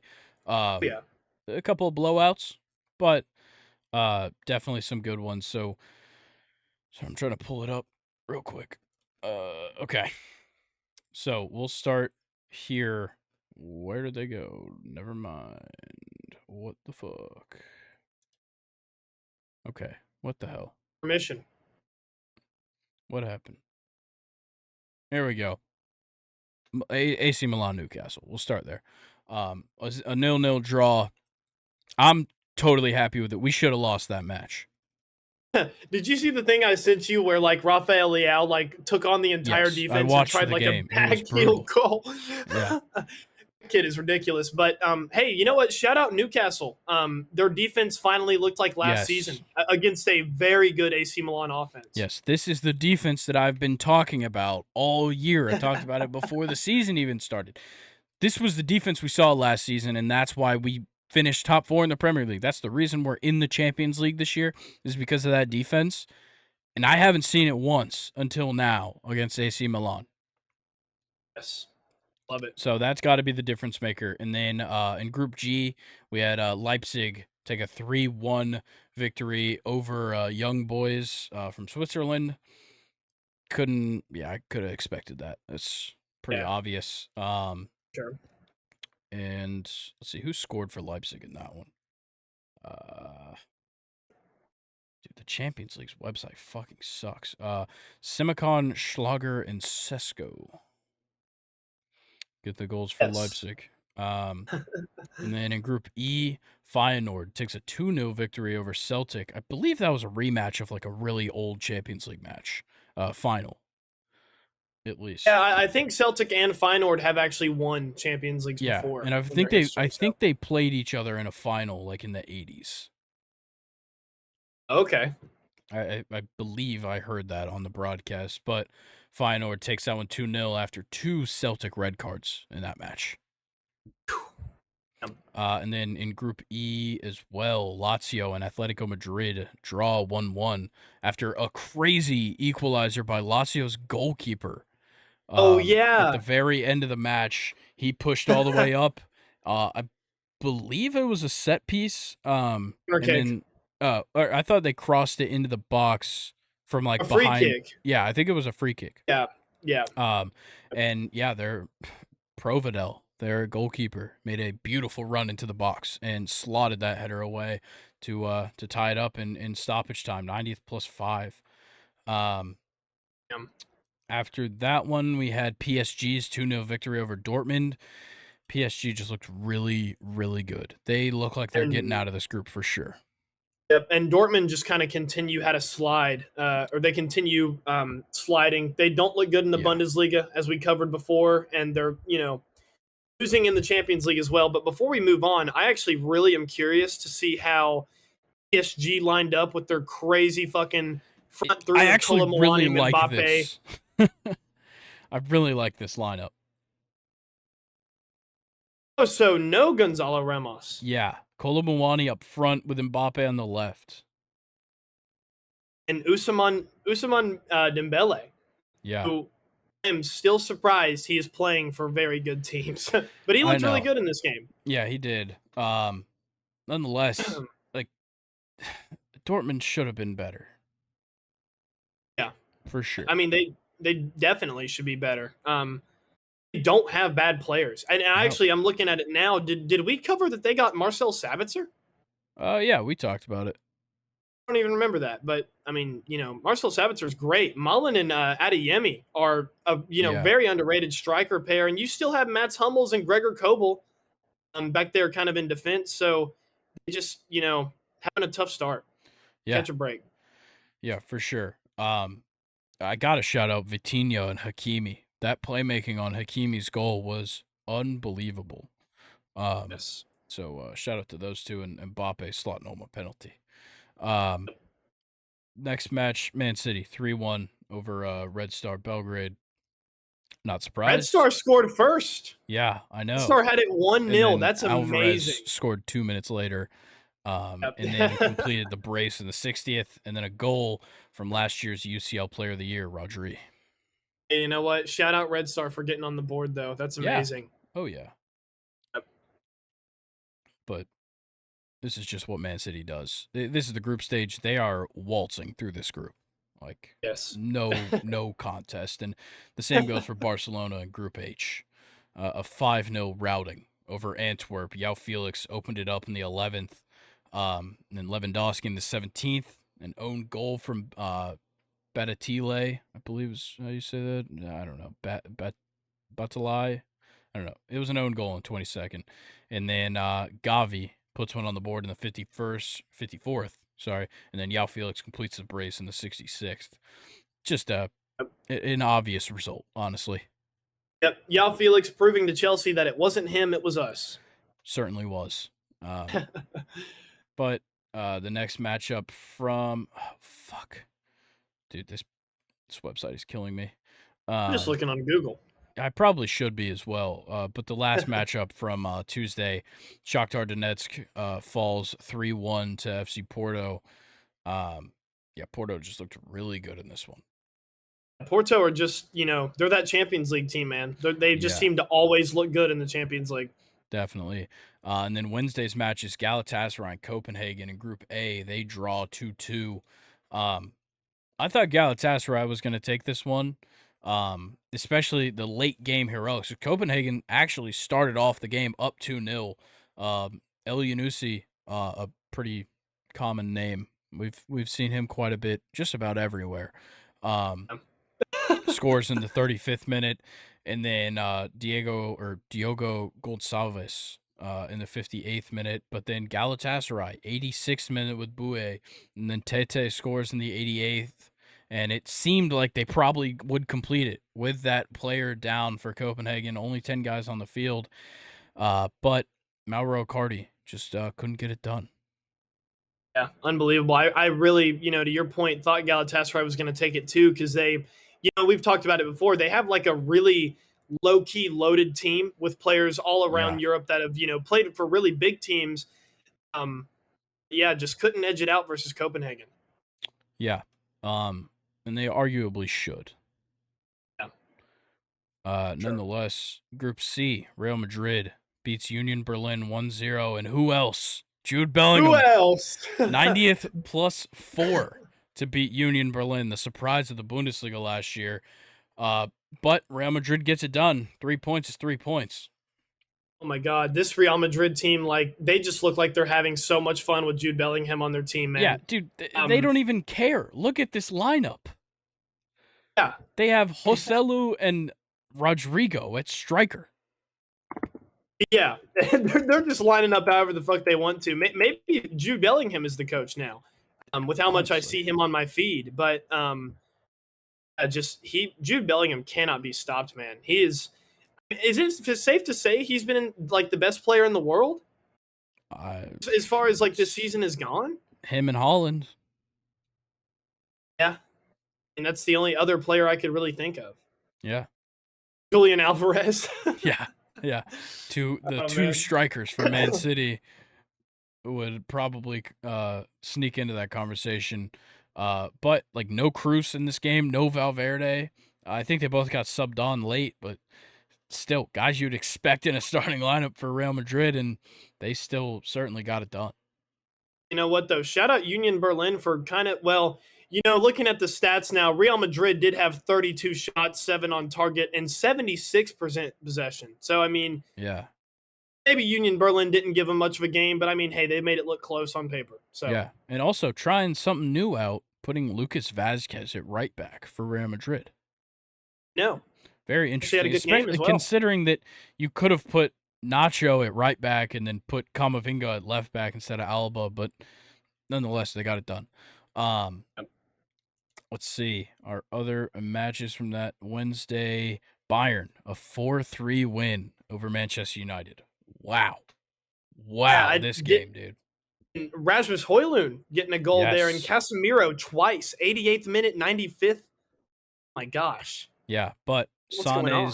Sane scores in the 28th, Gnabry in the 32nd. They take that 2-0 lead going into the half. Højlund, like you said, tries to answer in the 49th, but Kane scores a penalty in the 53rd, and then Tell in the 90th +2 makes Casemiro's 90th +5 useless. Yep. And Bayern definitely were the better team, even with the stats. It's just, Manchester United were really clinical. And they really, I thought Bayern might walk all over them. Really I did too. Yeah. But hey, 4-3 is not bad at all. Yeah. And it's, let's be honest, Andre Onana said it himself. It was his fault. And it was. How did he not fucking save that shot? I know. Crazy. Absolutely insane. Not good. But also, this Bayern defense should not have looked this bad. This is a good Bayern defense. They should not be giving up 3 goals to Man U. No, not at all. And, a Man U team that's kind of struggled attacking-wise. It seems like they just can't figure out, what to do with Rashford, it seems. Yeah. But, maybe with Rasmus Højlund kind of getting a goal here, submitting himself at striker, I've said it before and I'll say it again, Marcus Rashford is best when he is not the focal point of scoring on this team. And, I mean, you could see it in their 3 goals in this game versus Bayern. But Christian Eriksen with a 5.6 match rating. The worst match ratings I've seen all season. But, yeah, I mean, really, really good game. Definitely the game of the week for Champions League. Yeah, definitely. Your Europa League kings, Sevilla, a 1-1 draw with Lens of Liga, obviously trying to get right back down to that Europa League. Yep, that's the goal, man. Yeah, every year. That's Sevilla's goal. Don't make it to the knockout stages of the Champions League so you can go down and win Europa League. Yeah. And then we had that Arsenal 4-0 victory over PSV that we talked plenty about earlier. Napoli taking a 2-1 victory over Braga in Group C. That's a pretty close match there. Di Lorenzo scored it in the 45th +1, and then Bruma scores the equalizer in the 84th, and then Braga commits an own goal in the 88th minute to give Napoli the victory. Oh man, brutal! They could have gotten a 1-1 draw with a very good team there. Yeah, getting away with a 1-1 draw there, especially in Group C, that's really not the best, would be fantastic. Like, if Braga gets points there, they're ahead of Union Berlin, and then they really just have to deal with Real Madrid, which is obviously a loss. But Union Berlin could also give Napoli a run for their money. For sure. I think so. Especially seeing their weakness against Braga. And then the last 2 matches out of Group D, we had a 1-1 draw between Real Sociedad and Inter Milan. Real Sociedad got it started early. The 4th minute, Mendez scores a goal, and it took quite a while for Lautaro Martinez to equalize in the 87th minute. But he gets it done for his side, but Sociedad looked very, very good against this Inter team. Yeah, I just can't believe that Marko Arnautovic is back in the public eye playing for another big team. I don't understand the players that they go to the Prem, and I think he was at Stoke City, right? Yeah, he was at Stoke for a little bit. Yeah, and then he moves to China, I think, and now he's back, playing Champions League games. You love to see it. Yeah. But what you don't love to see if you're Inter Milan is Real Sociedad had 14 shots to Inter Milan 6. So it's not really like Inter Milan dominated this game at all. And it's kind of like Sociedad probably should have won. Yeah, I really do think they should have. Though Inter held the possession just a little bit more You're right. The shots kind of told the story in this one. Sociedad's attacking just looked better. A lot better. And even with Inter Milan having a 56% possession, you would kind of expect a pass accuracy better than 82%. Yeah. I think that's probably kind of aside from shots, that's kind of another story of how this game was. Is they didn't really pass the ball very well. Yeah. And then to finish it out, Group D with a surprising result, Benfica falls 2-0 to Salzburg. And a red card too, brutal. Yeah. How wild? Brutal. That is crazy. Salzburg with 14 shots, and Benfica didn't score. They had 15 shots, 7 on target, and 57% possession. That's not good at all. No, I can definitely see where the red card comes from. That's purely frustration right there. Yeah, Benfica certainly struggled to convert there. They probably should have had some goals. Even a team with Di Maria, they aren't scoring. Crazy. Yeah. Well, Angel Di Maria isn't the best. Well, I mean, he is ancient at this point, but I mean, he's still a legend. Agreed. So we get a break next week from the Champions League, and then it starts right back up for Matchday 2, Tuesday and Wednesday, October 3rd and 4th. And, we'll talk about that one next week, but pretty excited. Champions League's off to a hot start. Yeah, I can't wait. And, hey, I want to go back to this. Di Maria does have 4 goals in 5 games in the Primera Liga. Hell yeah. So he should have been there in this one, but Champions League, man. I mean, what is more to say? It's just so much fun. I cannot wait for the Serbia game. I cannot wait for Red Star Belgrade's home game. They're going to show out. Oh, yeah. That's for sure. Actually, I believe they're playing at home next week. Yes, Young Boys comes to town. Cool. Nonetheless, let's get into questions time, and then we'll get on out of here. But, Luke, I'm going to start it off again. How does that sound? All right. Yeah, go ahead. Okay, who's your early season pick for NFL MVP? Justin Jefferson. All right, fair enough. I think he had 11 receptions, 159 yards. I don't know. I mean, you could has Kirk Cousins been the best quarterback in the league as far? Tua has. Tua didn't really have the best game against the Patriots. I know Kirk Cousins only 1 interception, 6 touchdowns through 2 weeks. Yeah, Tua's 715, so just a few more yards, only 4 touchdowns, 2 interceptions. So, yeah, maybe Kirk has been the best quarterback. With the way that it's shaping up, I think this is a year for a receiver to do it. I mean, you can even make a case for Tyreek Hill, the way that he looked week 1, and I mean, week 2 wasn't really that bad for him. Puka? I want to flip the question. What do you Puka Nacua?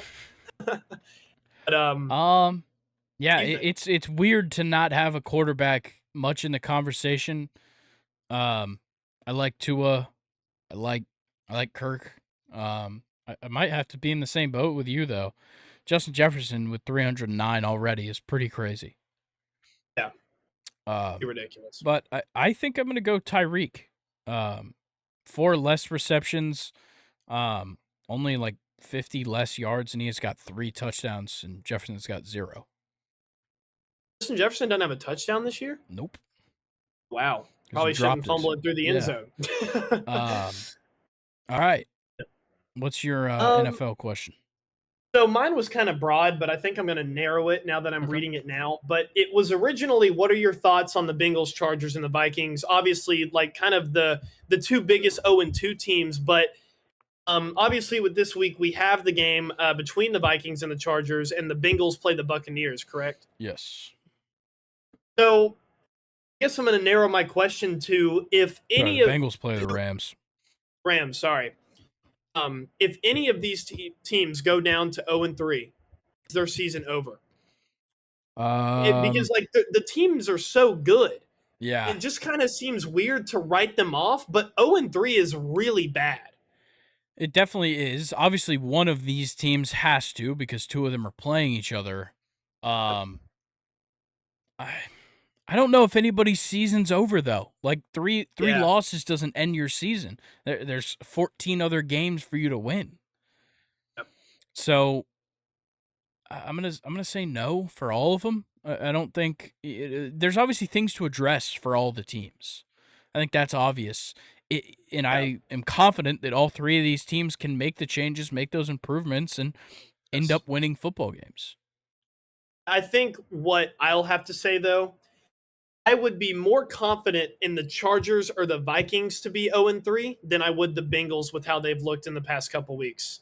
Yeah, I think I could agree with that. An 0-3 Bengals team looks much worse on paper than Yes. an 0-3 Chargers or Vikings.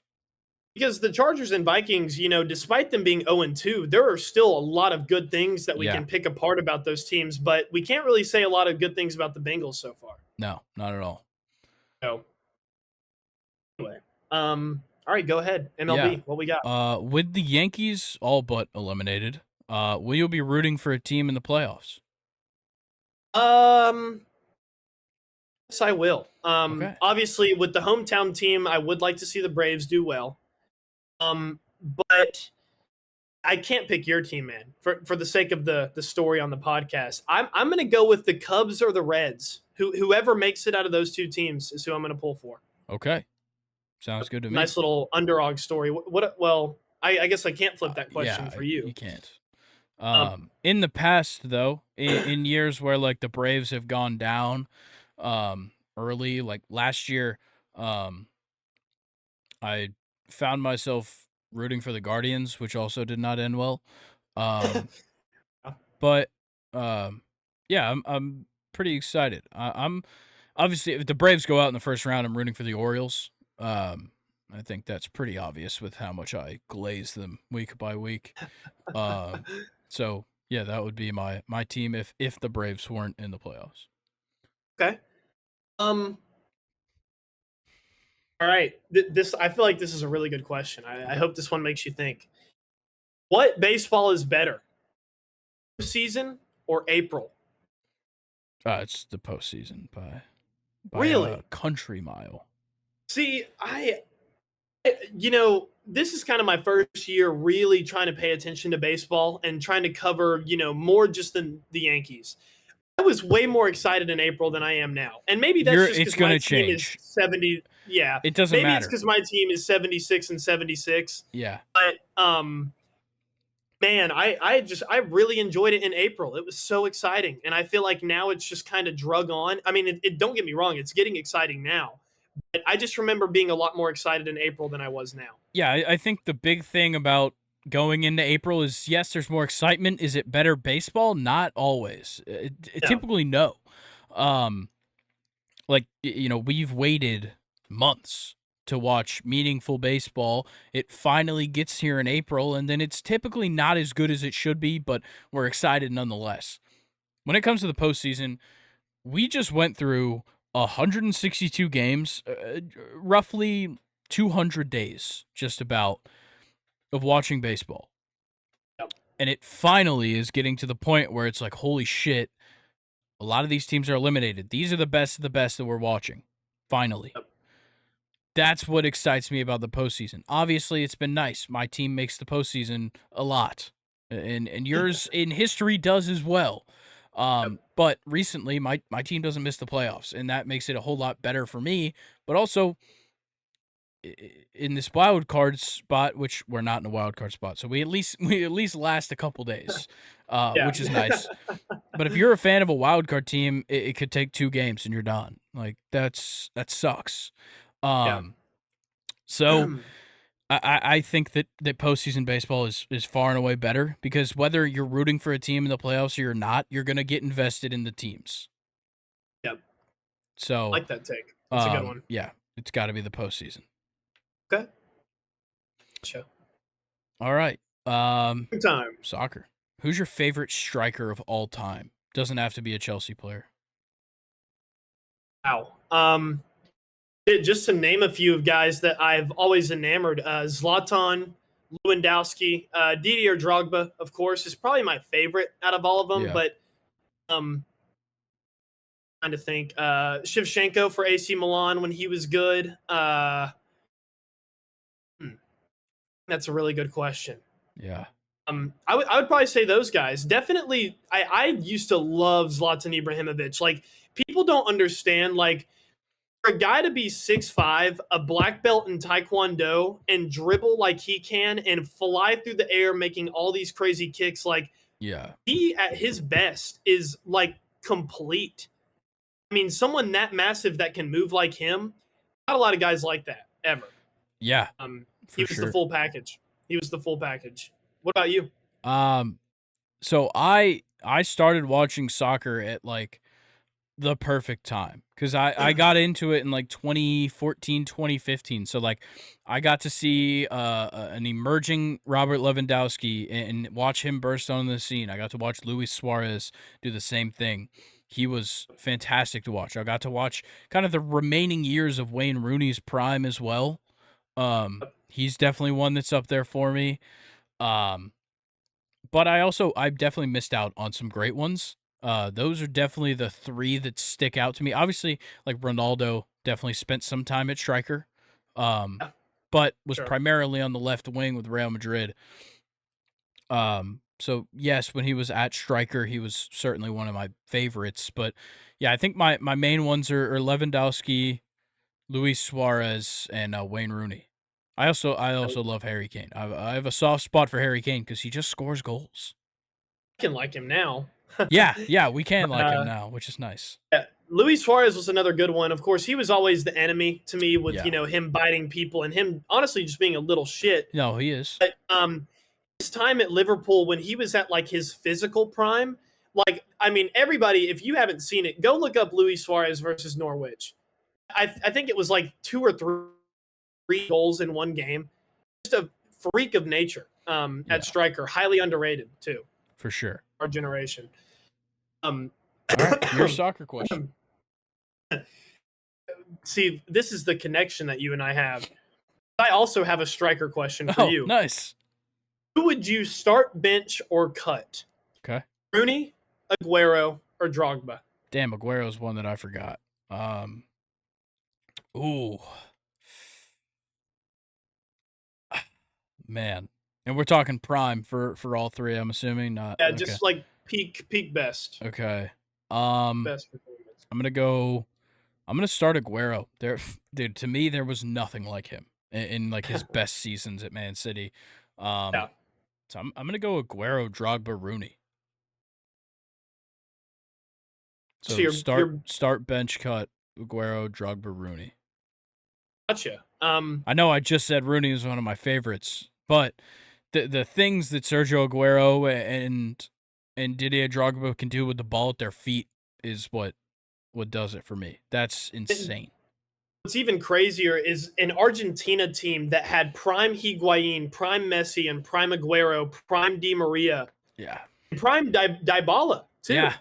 Yeah. Could not get it done. It only took all of the new, fresh, young guys to come in and Messi to win the World Cup. Yeah, Insane. it took an MLS player, a Brighton player, Yeah. Aston Villa goalkeeper, and Lionel Messi. So if the question was flipped on me, I would have to start Drogba, and that's totally biased there. But also, Drogba was just a complete goal scorer. He could Yeah. score from long range. He was powerful, strong, fast. Score with his head, of course. He was just the complete package at striker, in my opinion. I'm actually going to bench Rooney because I know that we were talking about strikers here, but Rooney, at the end of his career, was a center attacking mid, and he Yeah. played it very well. So I'm benching Rooney for the depth there. I'm gonna cut Aguero. I've always I'll admit that he's good, but I think in my mind I underrate him probably more than I should. Yeah, he's one of the prolific scorers in Premier League history. Yes, I think that's a safe way to talk about Sergio Aguero. yeah, for sure. All right. Well, I think that does that for the meat of the episode. I'm not quite ready to discuss episode 100 just yet. So It's fine. maybe we'll have that discussion on episode a little down the road. I've had some content ideas that I'm going to run past Luke in private. That's going to be something we don't talk about on the podcast. Yes. So we'll stay tuned for that. But in the meantime, make sure you're liking, subscribing, commenting on YouTube. If you're watching right now, follow all the socials that are right here below us.